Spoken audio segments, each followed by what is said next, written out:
আসসালামু আলাইকুম। গ্যাসের চুলাতে আজকে আমি আপনাদের সাথে ৩ ডিমের ভ্যানিলা স্পঞ্জ কেকের পারফেক্ট একটা রেসিপি শেয়ার করব। আপনাদের কমন একটা অভিযোগ যে কেক চুপসে যায় ঠান্ডা হওয়ার পর বা চুলা থেকে নামানোর পর চুপসে যায়। তো কিভাবে করলে কেকটা চুপসাবে না সবকিছু এই ভিডিওতে শেয়ার করেছি। টিপসগুলো একটু লক্ষ্য করবেন, মনোযোগ দিয়ে শুনবেন। আশা করছি হুবহু টিপস ফলো করলে আপনারাও পারফেক্টলি কেক তৈরি করতে পারবেন। আমার পেজের ভাইরাল একটা ডেকোরেশনের মধ্যে এই কেকের ডেকোরেশনটা অনেকবার বানিয়েছি। এই কেকটা আপনারা অনেকেই বলেছিলেন আপু কালারটা কিভাবে এনেছেন বা কেকটা কিভাবে ডেকোরেশন করেছেন যেন শেয়ার করি আপনাদের সাথে। তো তারই ধারাবাহিকতায় আজকে একদম A to Z বিশদ আকারে আপনাদের সাথে শেয়ার করব। এই কেকটা বিভিন্ন সময়ে 1.5 পাউন্ড, 2 পাউন্ড, 2.5 পাউন্ডের ভেতরে বানানো হয়েছে। তো আজকে আমি 1.5 পাউন্ডের ভেতরে বানিয়ে দেখাবো। 1.5 পাউন্ড কেক বেসটা প্রথমে তৈরি করে নিব, তার জন্য শুকনো উপকরণ চেলে নিচ্ছি। 3টা ডিমের জন্য এখানে শুকনো উপকরণ নিয়ে নিচ্ছি। প্রথমে হাফ কাপ ময়দা, সাথে আরও 1/4 কাপ পরিমাণ ময়দা দিয়ে দিলাম। তার সাথে দিব 1.5 টেবিল চামচ পরিমাণ কর্নফ্লাওয়ার। কর্নফ্লাওয়ার হাতের কাছে না থাকলে স্কিপ করতে পারবেন, তবে কর্নফ্লাওয়ার দিলে ময়দার গ্লুটেন ভেঙে যায় আর কেকটা অনেক বেশি সফট হয়। তার সাথে দিব 1 চা চামচের থেকে সামান্য একটু কম বেকিং পাউডার। এই 3টা শুকনো উপকরণ একসাথে চেলে মিশিয়ে একপাশে রেখে দিতে হবে। কেক তৈরি করার সময় আমি বরাবরই বলি যে আমি বড় সাইজের ডিমগুলো ব্যবহার করি। তো এখানে রুমের স্বাভাবিক তাপমাত্রায় থাকা 3টা বড় সাইজের ডিম ভেঙে নিয়েছি। রুমের স্বাভাবিক তাপমাত্রায় 4-5 দিন থাকা এরকম ডিম নেবেন না। গরমের সময় ডিম বেশি দিন বাহিরে থাকলে ডিমের কুসুম সাদা অংশ পাতলা হয়ে যায়, তবে শীতের সময় এই সমস্যাটা হয় না। করবেন টাটকা ডিম ব্যবহার করতে। তো টাটকা ডিম তো সবসময় হাতের কাছে পাওয়া যায় না, সেজন্য বাজার থেকে টাটকা ডিম কিনে এনে ফ্রিজে রেখে দিবেন। কাজ করার 1 ঘন্টা বা 2 ঘন্টা আগে বের করে রাখবেন, তাহলেই হবে। তো ডিমের সাদা অংশ থেকে কুসুমটা সাবধানে আলাদা করে নিতে হবে। সাদা অংশ থেকে কুসুম আলাদা করার সময় লক্ষ্য রাখতে হবে যেন সাদা অংশে কোনোভাবেই 1 ফোঁটা কুসুম না থাকে। যদি 1 ফোঁটাও কুসুম থেকে যায় তাহলে ফোমটা ভালোভাবে হতে চাইবে না। কুসুম আলাদা করার পর সাদা অংশটাকে একটু বিট করে নিয়েছি, একটু ফেনা ফেনা হয়ে আসা পর্যন্ত। এরপরে চিনি অ্যাড করে দিলাম হাফ কাপ পরিমাণ। মিষ্টি যে যেভাবে খেতে চান সেভাবে দিয়ে নেবেন। আপনারা চাইলে এখানে হাফ কাপ সাথে আরও 1/4 কাপ পরিমাণ চিনি অ্যাড করতে পারবেন, তবে কাস্টমার ডিমান্ড অনুযায়ী আমরা এক একবার এক একভাবে চিনিটা অ্যাড করে থাকি। মিষ্টি কম দিলে কোনো সমস্যা হয় না, তবে অতিরিক্ত হয়ে গেলে সেটা খেতে বাজে লাগে। চিনিটা দিয়ে বিট করব যতক্ষণ না ফোমটা প্রপার স্টিফ হচ্ছে আর চিনিটাও একদম গলে যাচ্ছে। আর বিটারের স্পিডটা কিন্তু বাড়ানো যাবে না, বাড়ালে দেখা যায় অতিরিক্ত এয়ার বাবলস ক্রিয়েট হয়। আর এয়ার বাবলস ক্রিয়েট হলে দেখা যায় যে কেকটা ফুলে চুপসে যায়। এয়ার বাবলস হলে হয় কি, শুকনো উপকরণটা ভালো মতো মিশতে চায় না, এই ফোমটার যে স্মুথ টেক্সচার সেটা নষ্ট হয়ে যায়, যার ফলে দেখা যায় যে কেক ফুলে চুপসে যায়। তো এটা বরাবর প্রতিটা ভিডিওতেই বলি, আপনারা একটু লক্ষ্য করেন বা খেয়াল করে একটু কাজ করবেন, তাহলেই সমস্যা হবে না ইনশাআল্লাহ। ডিমের কুসুম 3টা দিয়ে দেওয়ার পরে মোটামুটি 1 চা চামচ মতো ভ্যানিলা এসেন্স দিয়ে দিলাম। দিয়ে খুব ভালো মতো 10 থেকে 5 সেকেন্ড, বেশি না, খুব বেশি বিট করা যাবে না এই পর্যায়ে, তাহলে ফোমটা একদম দেবে যাবে বা ফ্যানার সৃষ্টি হবে। জাস্ট একটু মিশিয়ে নিতে হবে বাটিটা 2 বার ঘুরিয়ে। মেশানো হয়ে গেলে বিটারটা অফ করে দিলাম। তারপরে যে শুকনো উপকরণটা চেলে রেখেছিলাম এইটা একবারে দিয়ে মিশিয়ে নিচ্ছি। আপনারা নিজেদের সুবিধা মতো 1 বার বা 2 বারে দিয়ে মিশিয়ে নিতে পারেন। তো মেশানোর সময় লক্ষ্য করে মেশাতে হবে, তাড়াহুড়ো করা যাবে না বা একদিকেই ঘোরানো যাবে না, চারিদিকেই ঘুরিয়ে ঘুরিয়ে একটু ঝেড়ে নিয়ে মিশিয়ে নেবেন। তাহলে দেখা যাবে যে সুন্দরভাবে ফোমের সাথে এই শুকনো উপকরণটা মিশে যাবে আর এই যে ব্যাটার বা ফোম এটা বসে যাওয়ার ভয় থাকবে না। আবার অনেকেই আছেন যে মিশতে চাইছে না, জোরে জোরে মিশিয়ে ফেলি, এতে কিন্তু হয় কি, ব্যাটারটা আঠালো হয়ে বসে যায়, কেক বেশি ফোলে না। মোল্ডে যেরকম ব্যাটার দিবেন ঠিক সেরকমই থাকবে। অনেকেই মনে করেন যে মিশতে চাইছে না, একটু দুধ দেই, এগুলোও করা যাবে না। রেসিপি যারটা ফলো করবেন হুবহু তারটাই করবেন। এখন কথা হচ্ছে ডিমের সাইজ যদি ছোট থাকে সেক্ষেত্রে শুকনো উপকরণ একটু কম দিবেন। ডিমের সাইজ অনুযায়ী আপনারা কাজ করবেন। একটা কিচেন স্কেল কিনে নেবেন। প্রপার একটা কেক তৈরি করতে হলে প্রপার জিনিস থাকা প্রয়োজন, আমি যেটা মনে করি। এত বড় ভিডিও বানানোর মূল উদ্দেশ্যই হচ্ছে আপনারা যেন ফেল না করেন, পারফেক্ট একটা জিনিস তৈরি করতে পারেন। তো কথা বলতে বলতে দেখুন যে এখানে ব্যাটারটা মিশিয়ে নেওয়া কমপ্লিট। এই কেকটা হাইট কেকের ভেতরে হবে, সেজন্য হাইট কেকের মোল্ড এখানে আমি নিয়ে নিব। নর্মালি 1.5 পাউন্ডের কেক 7 ইঞ্চি মোল্ডে বেক করতে হয়, যেটা ফ্ল্যাট মোল্ড থাকে ওইটাতে। তবে এই কেকটা যেহেতু হাইট কেক হবে সেজন্য এখানে 6/4 ইঞ্চি মোল্ড নিয়েছি। 6/4 ইঞ্চি মোল্ডে 1.5 পাউন্ডের কেক আপনারা তৈরি করতে পারবেন। হাইট কেকগুলো দেখতেও ভালো লাগে মাশাআল্লাহ, আর বানাতেও খুবই ভালো লাগে। তো সম্পূর্ণ ব্যাটারটুকু ঢেলে দেওয়া হয়ে গেলে একটা কাঠির সাহায্যে ভালোভাবে ফ্ল্যাপ করে নিচ্ছি, অর্থাৎ সমান করে নিচ্ছি। এতে করে ভেতরে যদি কোনো এয়ার বাবলস থাকে সেগুলো বের হয়ে যাবে আর কেকটা বেক হওয়ার পর উপর থেকে একদম সমান থাকবে। আর কেকটা আমি চুলায় বেক করে নিব। চুলায় এই যে আমার যে পাতিলটা দেখছেন, মিডিয়াম জালে 5 মিনিটের জন্য ঢাকনা সহকারে গরম করে নিয়েছি। আর পাতিলের ভেতরে একটা স্ট্যান্ড বসিয়ে দিয়েছি। এরপরে মোলটা বসিয়ে দিলাম। দেওয়ার পরে যে ঢাকনাটা আছে, ঢাকনার মধ্যে একটা ছিদ্র থাকে, ওইটা কাগজ দিয়ে বন্ধ করে নিয়েছি। তারপর ঢাকনাটা দিয়ে দিলাম। আর চুলার আঁচটা আপনাদেরকে আমি দেখিয়ে দিচ্ছি। আমার চুলাতে লো করে দিলে দেখা যায় যে চারো সাইড দিয়ে হালকা করে জ্বলে, আবার মাঝখানেও জ্বলে। অনেকের চুলায় আছে কি শুধুমাত্র লো করে দিলে মাঝখানটাতে জ্বলে, তারা করবেন কি লো থেকে একটু বাড়িয়ে দিবেন। তো আমার চুলাতে যেহেতু চারোদিকেই হালকা হালকা করে জ্বলে, ওই জন্য আমি একদম লো আছে বেক করে নিব যতক্ষণ না কেকটা হচ্ছে। তো এই কেকটা হতে মিনিমাম আমার 35 থেকে 40 মিনিট মতো সময় লেগেছে। যেহেতু হাইট কেক, ওই জন্য হতে সময়টা বেশি লেগেছে। কেকের সাইজ ছোট হলে সেই কেকটা হতেও সময় কম লাগে। তো কেকটা ওইদিকে হতে থাক, মাঝে আমি আবার ক্রিম তৈরি করে নিয়েছি, সেটা আর আলাদা করে ভিডিও দিলাম না। ওই ট্রপিক্যাল ক্রিমই তৈরি করেছি, বরাবর ভিডিও শেয়ার করি, কিছুই দেই না, জাস্ট ক্রিমটা বিট করে নিয়েছি। আর কেকটার গায়ে যে চেরি ফুলগুলো আমি দিব, ওইটা দেখা যায় যে সরাসরি কেকের গায়েও দিয়ে নেওয়া যাবে, বা এভাবে এক্সট্রা করে তৈরি করেও নিয়ে দেওয়া যাবে। তো আজকে ভাবলাম যে ফুলগুলো আগে থেকে আমি তৈরি করে রাখি, খালি একটা একটা করে উঠিয়ে উঠিয়ে বসিয়ে দিব।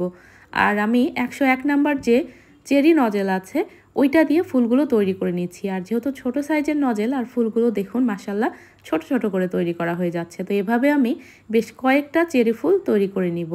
101 নাম্বার নজেল যদি না থাকে আপনাদের কাছে, অন্য চেরি ফুলের নজেল থাকলেও হবে, 102, 3, 4। তবে এই 101 নাম্বারটা যেহেতু ছোট, ওই জন্য ছোট ছোট চেরি ফুলগুলো তৈরি করা যায়। ফুল তৈরি করার সময় নজেলের যে মোটা সাইডটা থাকে ওইটা নিচের দিকে থাকবে, আর চিকন সাইডটা উপরের দিকে রেখে আমাদেরকে ফুলগুলো তৈরি করে নিতে হবে। তো এভাবে আমি অনেকগুলো ফুল তৈরি করে নিয়েছি। ফুল তৈরি করার পর ফুলগুলোকে বেশি হাইলাইট করার জন্য অবশ্যই মাঝখানে একটু রেনু দিয়ে নিতে হবে, তাহলে ফুলগুলো দেখতে বেশ ভালো লাগবে। তো কিছু ক্রিমে আমি হলুদ ফুড কালার মিশিয়ে নিয়েছি, সেটাই পাইপিং ব্যাগে ভরে মাথাটা ছোট করে কেটে এরকম ডট ডট করে ফুলের মাঝে রেনু দিয়ে নিচ্ছি। এখন এই প্লেটটা সহকারে নর্মাল ফ্রিজে রেখে দিব। তো নর্মাল ফ্রিজে রেখে দিয়েছি ওইটা। তারপরে আরও 15-20 মিনিট পর একদম খাওয়া দাওয়া কমপ্লিট করে আমি চুলার কাছে এসে দেখি যে কেকটা মাশাআল্লাহ সুন্দর মতো ফুলে গেছে, আর উপরের ভেজা ভেজা ভাব নেই।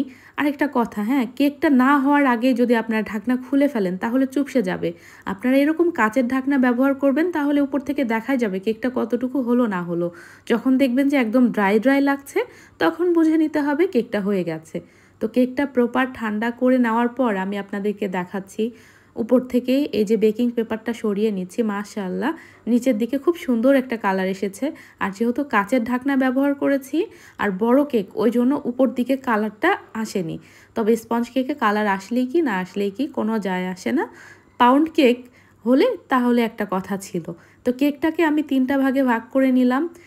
চাইলে আরও অনেকগুলো পিস করা যেত, তবে প্রতিটা লেয়ারে ক্রিমের পরিমাণ বেশি যাবে, অনেকেই ক্রিম খেতে অত বেশি পছন্দ করে না। তো এই কেকটা ডেকোরেশন করার জন্য আমার ক্রিম লেগেছে 1 কাপ প্লাস 1/4 কাপ পরিমাণ।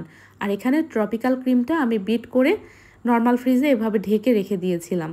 তো এই কেকটা ডেকোরেশন করার জন্য 10 ইঞ্চি একটা বোর্ড নিয়েছি। কেকটা আমি 6 ইঞ্চি মোল্ডে বেক করেছিলাম, 4 ইঞ্চি বড় নিয়েছি। আর কেকটা মানে একটু বড় বোর্ডে ডেকোরেশন করলেই দেখতে ভালো লাগে, ছোট বোর্ডে ভালো লাগে না, কেকের সৌন্দর্যটা ফুটে ওঠে না। তো সুগার সিরাপ দিয়ে পরিমাণ মতো ক্রিম লাগিয়ে নিচ্ছি। আর সুগার সিরাপটা এখানে আমি মোটামুটি মানে পানিটা মেপে নিইনি আর কি, পানি চিনি একটু আন্দাজ করে নিয়ে সুগার সিরাপটা আমি বানিয়ে নিয়েছি। নেওয়ার পরে আমি সুগার সিরাপ প্রতিটা লেয়ারে দিব যতটুকু প্রয়োজন, অতিরিক্তও দেওয়া যাবে না, কমও দেওয়া যাবে না, মানে যেরকম প্রয়োজন আর কি। তো 2টা লেয়ারে ভালোভাবে ক্রিম দিয়ে নেওয়া হয়ে গেলে একদম শেষের লেয়ারটা দিয়ে এখানেও খুব ভালোভাবে সুগার সিরাপ দিয়ে অল্প ক্রিম দিয়ে কেকটাকে আগে ক্রাম কোট করে নিব। ক্রাম কোট করে নিলে হবে কি, যখন আমরা ফাইনাল ক্রিমটা দিয়ে কেকটাকে ডেকোরেশন করব, তখন কেকের যে গুঁড়ি থাকে সেগুলো উঠে আসবে না। কেকটাকে ক্রাম কোট করে নেওয়া হয়ে গেলে আমি ফ্রিজে রেখে দিচ্ছি। খুব বেশি সময় রাখিনি, এই যে এই ক্রিমটাতে কালার মেশাতে যত সময় লেগেছে ততক্ষণই ছিল ফ্রিজে। তো আমি এখানে ঠিক শ্যাওলা কালারও না বা সবুজ কালারও না, কিছুটা মানে কী কালার বলে জানি না, মস গ্রিন বলে সম্ভবত। তো ওই কালারটা তৈরি করব কালো এবং হলুদ কালারের কম্বিনেশনে। কালো কালারটা থাকবে বেশি আর হলুদ কালার কম, তবে সমান সমানই পড়ে গেছিলো, যার জন্য কালারটা প্রথমে কাঙ্ক্ষিত যে কালারটা চাচ্ছিলাম সেটা আসেনি। পরবর্তীতে আমি আরও একটু কালো কালার দিয়ে মিশিয়ে নিয়ে সেই কালারটা তৈরি করে নিয়েছি। আর ইদানিং যে ক্রিমটা আমি এনেছি, মাশাআল্লাহ ক্রিমটা এত সুন্দর স্টিফ হচ্ছে, মানে মাঝে আমি আপনাদের সাথে শেয়ার করেছিলাম একটা ক্রিম সম্পর্কে ভিডিও দিয়েছিলাম, একদমই স্টিফ হতে চাচ্ছিল না। তবে এই ক্রিমটা এবারে আমি আনার পরে দেখি যে মাশাআল্লাহ এত সুন্দর স্টিফ হয়। দেখুন কালার মেশাতে মেশাতে ক্রিমটা আরও বেশি শক্ত হয়ে গেছে। মানে ওভারবিট করলে যেরকম হয় ঠিক সেরকম হয়েছে, তবে ফিনিশিং দিতে অনেক ঝামেলা হচ্ছিল। তো সেটা আমি কিভাবে করেছি আপনারা দেখলেই বুঝতে পারবেন। একটা টেকনিক আমি ফলো করেছি, ওইটা আপনারা একটু পরেই দেখতে পারবেন। তো কেকটা আমি ফ্রিজ থেকে বের করে নিয়ে চলে এসেছি। এখন আমি কেকের ওপরে এবং সাইডে এই যে কালার মেশানো ক্রিমটা আছে এটা দিয়ে নিচ্ছি। আর মাশাআল্লাহ এই কেকের যে আসল কালার, এটা ক্যামেরাতে ফুটিয়ে ওঠা মানে তোলা সম্ভবই হয় না কেন জানি। কালার মেশানোর পর মানে অন্যান্য সময় দেখা যায় যে ক্রিমটা একটু নরম হয়, এটা পুরোই অপোজিট। কালার মেশানোর পর দেখা যাচ্ছে যে আরও বেশি শক্ত হয়ে গেছে, এরকম মানে লাগানোই সমস্যা হচ্ছিল। শীতের সময় দেখা যায় ক্রিমে এরকম সমস্যাগুলো হয়, মানে একটু কালার মেশালে দেখা যায় ফাটা ফাটা হয়ে যায়। শীত আসতেছে, এখন এরকম হবে। আমাদের উত্তরবঙ্গে তো অলরেডি মনে হচ্ছে যে শীত পড়েই গেছে, এরকম একটা অবস্থা। তো যাই হোক, দেখুন যে ফিনিশিং দেওয়ার সময় কীরকম মানে ফাটা ফাটা হয়ে যাচ্ছে। তো আমি করলাম কি, এই যে একটা মগের ভেতরে গরম পানি নিয়েছি, গরম পানির মধ্যে এই যে ব্রেড নাইফটা আছে এটা আমি ডুবিয়ে নিচ্ছি, নিয়ে সমান অংশটা দিয়ে ফিনিশিং দিয়ে নিচ্ছি।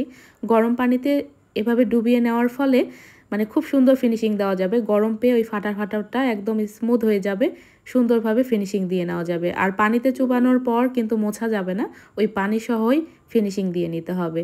তো দেখুন খুব সুন্দরভাবে একটা ফিনিশিং দিয়ে নেওয়া হয়ে গেছে। বোর্ডটাও আমি ক্লিন করে নিচ্ছি। আর যে চেরি ফুলগুলো তৈরি করেছিলাম ওইটাও ফ্রিজ থেকে আমি বের করে নিয়ে এসেছি। চেরি ফুলগুলো মাশাআল্লাহ এত সুন্দর শক্ত হয়ে জমে গেছে, মানে হাত দিয়ে তুলেই দেওয়া যাবে এরকম একটা অবস্থা। তো সেম কালারের ক্রিমটা আমি একটু পাইপিং ব্যাগে ভরে নিয়ে মাথাটা খুব ছোট করে কেটে নিয়ে ওইটা দিয়ে কেকের গায়ে ডাল এঁকে নিব। আসলে এটা বলে বোঝানোর মতো না, আপনারা দেখলেই বুঝতে পারবেন। আর হাতটা একটু সোজা করে টান দিবেন, মানে বেশি দেরি করলে দেখা যায় যে তেরা বেঁকা হয়। একটু মানে সোজা করে টান দিবেন, খুব দ্রুত করে এই ডেকোরেশনটা করার চেষ্টা করবেন। মানে হাত যদি একটু ধীরে ধীরে করেন তাহলে এরকম আঁকা বাঁকা হয়ে যাবে। তো যাই হোক, ডালগুলো দিয়ে নেওয়া হয়ে গেলে যে ফুলগুলো তৈরি করে রেখেছিলাম খুব সাবধানে একটা চামচের মাথার সাহায্যে তুলে তুলে বসিয়ে দিচ্ছি। খুব সাবধানে করতে হবে এই কাজটা। তো মনে হচ্ছিল চামচ দিয়ে উঠাতে গেলে ফুলের ডিজাইনটা নষ্ট হয়ে যাওয়ার একটা ভয় হচ্ছিল। লাস্টে আমি করলাম কি, এই টুথপিকের আগাটা দিয়ে আমি সাবধানে ফুলগুলো উঠিয়ে উঠিয়ে বসিয়ে দিচ্ছিলাম। টুথপিক যেহেতু চিকন, ওই জন্য পড়ে যাওয়ার ভয় মানে হচ্ছিল একটা, যে পড়ে যাবে। সেজন্য আমি মানে হাত দিয়ে ব্যালেন্স করার চেষ্টা করছিলাম। আর ফুলগুলো যেহেতু তৈরি করে আমি ফ্রিজে রেখেছিলাম, একদম শক্ত হয়ে গেছে। মানে বাটার ক্রিমের মতো তো আর হবে না, তবে অনেকটাই শক্ত হয়ে গেছে। মানে ডিজাইনটা নষ্ট হয়ে যাওয়ার ভয় নেই, হাত দিয়ে ধরলেও ডিজাইনটা নষ্ট হয়ে যাবে না। আর এই যে দেখুন খুব সুন্দরভাবে সবগুলো ফুল আমার বসিয়ে দেওয়া হয়ে গেছে একে একে। এখন যে আমরা ক্রিমটা দিয়ে ডাল এঁকে নিলাম, ওই ক্রিম দিয়ে পাতা তৈরি করে নিব। একটু চাপ দিয়ে সামনের দিকে টান দিলে এরকম সুন্দর একটা ছোট ছোট পাতা তৈরি হবে। তো ইচ্ছা মতো কয়েকটা আমি পাতা তৈরি করে নিচ্ছি। আর যে হলুদ রঙের ক্রিমটা ছিল ওইটা দিয়ে নিচে এরকম ডট ডট করে দিয়ে নিচ্ছি। আসলে এগুলো মানে পাথরের মতো, ওইটা দিয়ে নিচ্ছি। এই ডিজাইনটা মূলত প্রথম যখন আমি বানিয়েছিলাম কাস্টমার আমাকে গুগল থেকে দিয়েছিলেন। তো ওই ডিজাইনটা করার পর এই ডিজাইনটা আমার যে কতবার বানানো হলো হিসেব নেই। উপরে আমি নাম লিখে নিয়েছি হ্যাপি বার্থডে সিনান। তো এখানে পাইপিং জেলে আমি কালো কালার মিশিয়ে নিয়েছি, সেই জেলটায় আমি পাইপিং ব্যাগে ভরে নিয়ে মাথাটা ছোট করে কেটে একদম চিকন করে কেটে নিয়েছি। তারপরে আমি কেকের ওপরে নামটা লিখে নিচ্ছি। আর এই কালো কালার দিয়ে লেখার ফলে এটা কিন্তু ছড়িয়ে যাবে না। আর পাইপিং জেল দিয়ে লিখতেও কিন্তু বেশ ভালো লাগে, কালার ছড়ানোর ভয় থাকে না, বা মানে লেখাটা খারাপ হওয়ারও ভয় থাকে না। খারাপ লেখা হলেও দেখা যায় যে সুন্দরভাবে লেখা যায় আর কি। তো যাই হোক, উপর দিয়ে কিছু সুগার বল আমি দিয়ে দিলাম। এরপরে গায়ে কয়েকটা একটু সুগার বল দিয়ে নিব, তাহলে কেকটা ডেকোরেশন করে না কমপ্লিট হয়ে যাবে। রাতের বেলা ডেকোরেশন করেছি, তারপরে আমি ফ্রিজে রেখে দিয়েছি। সকাল দিকে আমি কেকটাকে প্যাকেজিং করে নিয়েছি, তারপরে দুপুর দিকে ডেলিভারি করে দিয়েছি। সকালে নেওয়ার কথা ছিল ভাইয়াটার, পরে আবার ভাইয়া দুপুরবেলা এসে নিয়ে গেছেন।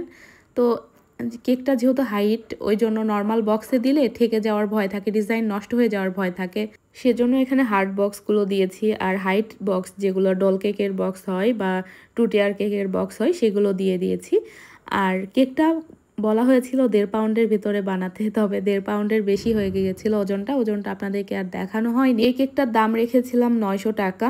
তো আমার মেয়ে আমাকে একটু হেল্প করছিল। তো আশা করছি ভিডিওটি আপনাদের কাছে ভালো লেগেছে। ভুল ত্রুটি হলে ক্ষমা সুন্দর দৃষ্টিতে দেখবেন। ভিডিওটি আর বড় করছি না, সবাই অনেক বেশি ভালো থাকবেন, সুস্থ থাকবেন। আজকের মতো এখানেই শেষ করছি। আল্লাহ হাফেজ।